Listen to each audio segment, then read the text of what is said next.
MLC ఎన్నికలను ప్రతిష్టాత్మకంగా తీసుకున్నాయి Congress BJP పార్టీలు. పట్టభద్రుల ఎమ్మెల్సీ పైనే ప్రధాన దృష్టి సారించాయి. ఉత్తర తెలంగాణలో 4 బీజేపీ ఎంపీలకు ఈ ఎలక్షన్స్ ఛాలెంజింగ్ గా మారాయి. ప్రధానంగా పట్టభద్రుల ఎమ్మెల్సీ టార్గెట్ గా పావులు కదుపుతున్నాయట ఆ రెండు జాతీయ పార్టీలు.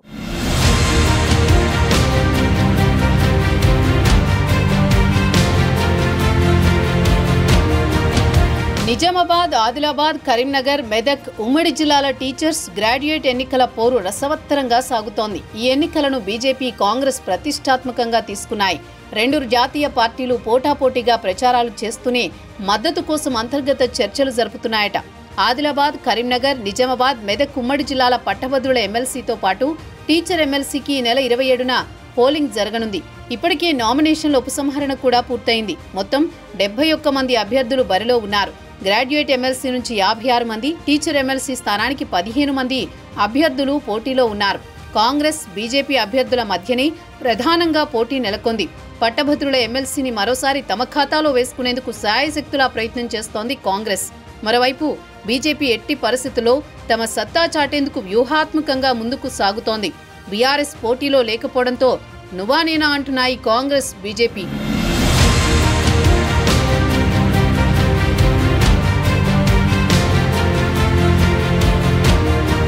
కాంగ్రెస్, బీజేపీలకు ఎమ్మెల్సీ ఎన్నికలు అగ్ని పరీక్షగా మారాయి. పట్టభద్రుల ఎమ్మెల్సీపై కాంగ్రెస్, బీజేపీ పట్టుదలతో ఉన్నాయి.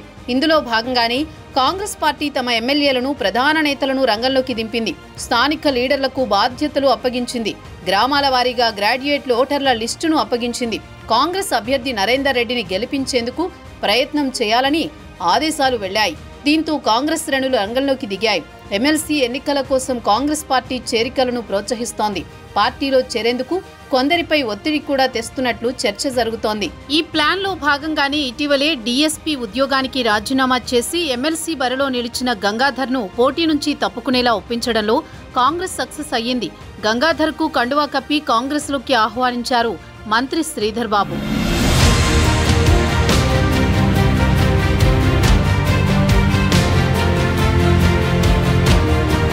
పార్లమెంట్ ఎన్నికల్లో తెలంగాణలో 4 సీట్లు గెలిచిన బీజేపీ గ్రాడ్యుయేట్ ఎమ్మెల్సీని గెలవాలన్న పట్టుదలతో ఉంది. ప్రధానంగా మెదక్, నిజామాబాద్, ఆదిలాబాద్, కరీంనగర్ బీజేపీ ఎంపీలు ఎమ్మెల్సీ ఎన్నికను ప్రతిష్టాత్మకంగా తీసుకున్నారు. పార్టీ అధిష్టానం కూడా ఎమ్మెల్సీ సీటు గెలిపించే బాధ్యతను వారికి అప్పగించింది. బీజేపీకి బలమైన క్యాడర్ ఉండడంతో పట్టణాలు, గ్రామాల వారీగా వ్యక్తిగతంగా ఓటర్లను కలిసి తమ వైపు తిప్పుకునే ప్రయత్నాల్లో ఉన్నారు. బీజేపీ నుంచి అంజిరెడ్డి పోటీలో ఉన్నారు. బీజేపీ ఎంపీలు బండి సంజయ్, ధర్మపురి అరవింద్, రఘునందన్ రావు, నగేష్ కూడా ఎమ్మెల్సీ ఎన్నిక సవాల్గా మారింది.